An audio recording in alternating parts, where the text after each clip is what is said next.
So the title is called Before Babel, and we're going to be talking about a little bit of Sumerian simulation technology, also how it relates to the confusion of tongues in the simulation. Because in the base reality, there are no different languages. These souls speak to each other via direct thought and telekinesis. I want to really drive this home and break this down today. I'm waiting on the people to get into the building before I go all the way in, but I might just need to go on, do my thing. All right. Let me load some stuff up real quick while we wait on them. People, I want y'all to realize, right? If every human on earth were mentally connected with one another telekinetically, meaning that I can see your thoughts and you can see my thoughts at all times. Meaning that, and even if we're separated by distances, right? I can think of you and actually share your mind and be in your mind. I can feel how you feel. I can say, let me see what my brother in Japan is doing, right? And I can close my eyes, go into meditation, kind of remote view, kind of share your body with you, right? And we can be one. And I would even know your thoughts, see your thoughts, and feel your feelings. Imagine a world where every single human was connected that way, meaning there was no privacy. There was no such thing as my thoughts and your thoughts. It was just the thoughts of the collective. This right here is what we call a hive mind. I'm just starting and I'm getting a signal from YouTube that's saying we're not getting a good connection. So let me get a 1 from you guys if the stream is okay. Let me get a 1 if we're thumbs up. Imagine the world being all one, a Borg, a connected hive mind. Imagine that for just a second, right? Imagine the world, one big hive mind. I mean, somebody said that's China's future. That's the future of the world. Yeah, that's China first, but then it's going to be the world later. Thank you for the ones. So I want to explain something to you. I know you guys like the idea of having your own thoughts, your idea of being an individual unit that can hide your feelings. And, you know, this concept of heaven where in heaven, God knows everything. Like this concept where, see, basically what our earth is and our whole process of incarnations to make it up the stairway to heaven back to Eden, right? Eden. And let me show you a picture of what Eden is so we just don't talk about it. Here, right here. This little, excuse me. This little area that you see at the top of Maru, that's a whole nother universe above our creation. And that's the base reality. That is associated with the pineal gland, whereas creation is associated with the brain and the left and right brain, sun and moon, Joachim and Boaz. But now check this out, right? In our base reality, we are one hive mind, one shared collective, like a Borg. And it's because that version of us in the base reality, it has purged itself of all the desires that it would have to want to hide within the creation. So think to yourself, right? If right now the world went online via thought and everyone was able to see everybody's thoughts, What about your thoughts would you be ashamed of? What about your thoughts would make you ashamed and say, oh, wait a minute, I don't want to be part of this hive mind?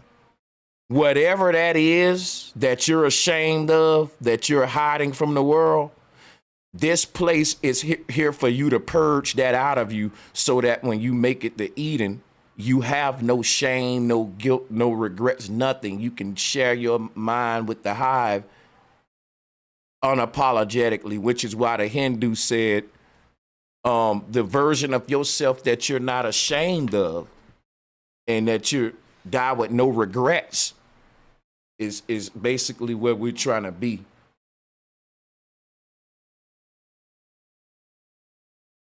These series of incarnations is like a filtering process to where we're here to live out our secular desires or the desires in the creation down here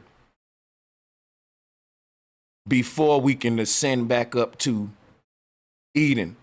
So the word purgatory is dealing with a purging process where we have to really act these lower desires of our heart out. This is what we call living out our truths before we can ascend. The prophecy or scripture that's written in the heart must be fulfilled. But I wanna share some with you about how it's gonna all tie into the Babel story in the Bible and the God of the Bible that knocked the tower down and separated the languages.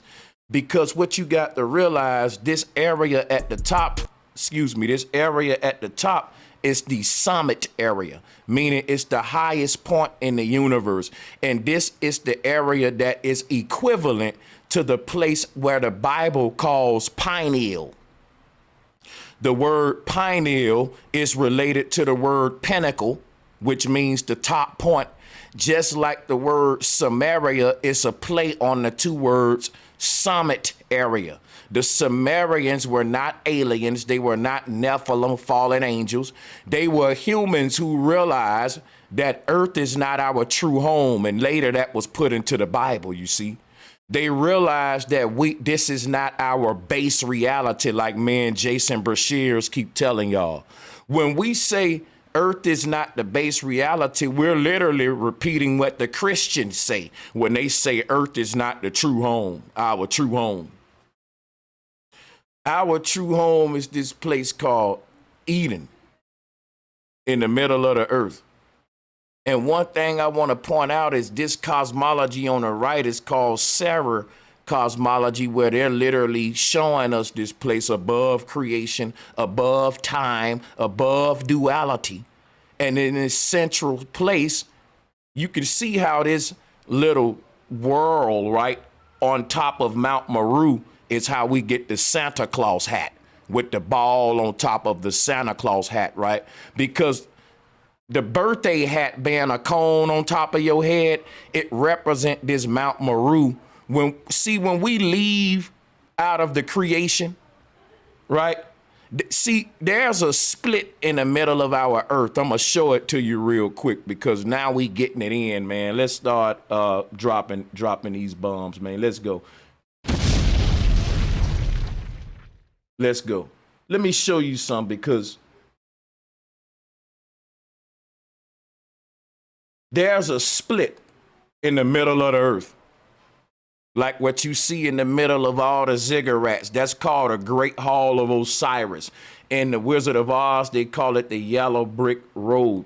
But I'm bringing this up for a reason. Just walk with me, right? Just walk with me. Let me show it to you again. You see this?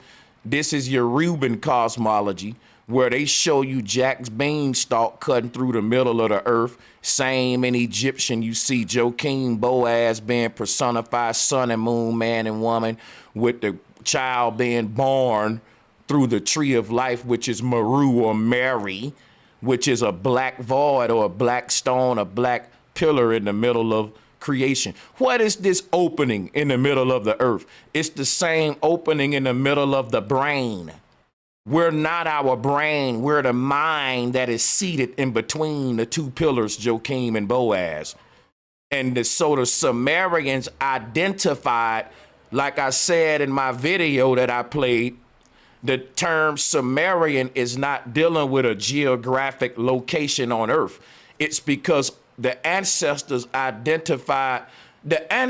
basically named their geographic location on earth after their spiritual homeland. And they didn't identify by the body, they identified by the soul. And if anybody want to debate what I'm saying, guess what you telling me? You telling me the Christians are original and we know that they plagiarized all this stuff. What do you mean, Sanchez? The Christians say we're not our bodies, we're our souls. Don't be attached to the flesh. Where you think they getting this from? But if you look at the church today, it's all about prosperity, blessings, money, sowing seeds. They caught up into the fake religion of Paul. They all going to hell. They ain't practicing the knowledge of the true Christ, what we're doing. Because they Bible tell them don't be caught up in the worldly things, but they all about money blessings in the church, which is worldly concerns. And the Bible was about seeking the things of the spirit, which is what we're doing. Now watch this, right? I want you to know that this particular collage right here, this ball that you see at the top of the pyramid represent the base reality.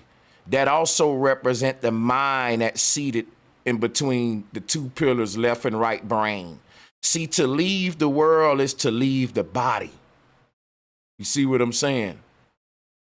If our world is a simulation that we are engaging in via like some sort of virtual reality layering over a base reality, think of you wearing virtual reality goggles. For you to leave that game would mean to take those goggles off and then come back to see the real world that's behind that fakeness that was blinding you. So to take those goggles off is to take the bodies off. It ain't to pluck your eyes out. There's a reality that ain't being processed by the eyes or the brain. What the eyes and the brain is processing is the simulation, the matrix. We don't see the real world until we get out of the body. And the body is what's processing the simulation and bringing in this cloaking technology, giving you sun and moon, trees, and basically creation outside. But you only see that via this filtering technology called Joachim and Boaz, left and right brain, and the two eyes. Once the true self awaken, it doesn't see the same. It sees the truth behind the layering. And basically, when we leave the simulation, is leaving the body, and that which is ejected from the body, what we call the soul or the higher self, the way it exits the earth is at the North Pole, according to the Sumerians. And so why I brought that up is because when you look at this cosmology on the right here, excuse me, I keep hitting play. When you look at this cosmology on the right here, this little mountain that we see in the middle of creation, I want you to try to look at that as open curtains. Open curtains. Let me see here. Check it out. What we're calling Mount Meru was called Meru City in the Wizard of Oz. Why is the word Meru or mirror? Think about it. The word Meru is the word mirror. You got the word Meru in the word camera.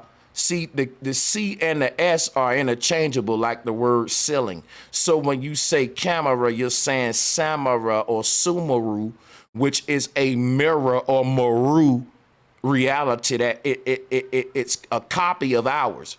It's a reality within a reality, but the more we go toward this core or center realities, the more that it gets more realer. It ain't simulated. See, basically it's stripping back the veils. So The veils, you can rearrange that word as the evils. Each of these simulations were how we get this concept of the seven deadly sins. Like I tell you, these seven ancient kings all created their own simulation, and now we gotta be born out of them all. Each of the gateways into each of these worlds are what we're calling the seven wandering stars. They call it the seven planets in the TRAPPIST system that they used to call the solar system or the solaring system to trap us into the simulation. This is the knowledge that leads us out. Now, why am I talking about the confusion of tongues today? Stay with me for a minute. I want to show you something in the Yoruban cosmology here. You see at the top, there's this gap, this opening in the middle of the universe right here. And that is the same location that I'm telling you is called Eden right here. This little world at the middle of our world, that's Eden. And the thing that I want to show you is the way that we get into Eden up here, right, is we walk inside of those curtains up under it. You see it? That triangle that you see up under Eden, or the summit area, Samaria, you can call this Samaria, Hyperborea, or the hyperboloid area. A hyperboloid is the center of a magnet. So the people who said that they're Hyperboreans were saying we're from this area too. Everybody, they had Edenites saying we're from Eden. No one identified by geographic locations. Like and share the video if you think that this is worth, going viral. I want to share with you that in this Eden paradise, or sort of this base reality in the middle, there were no languages, and you don't have no race up there. It's only when you fall out of here that you become a human being, and a human being got a race, a nation, a zodiac sign. Is so much division in creation. You separated by where you're born, when you're born, how you're born, whether black, white. But that don't exist in Eden.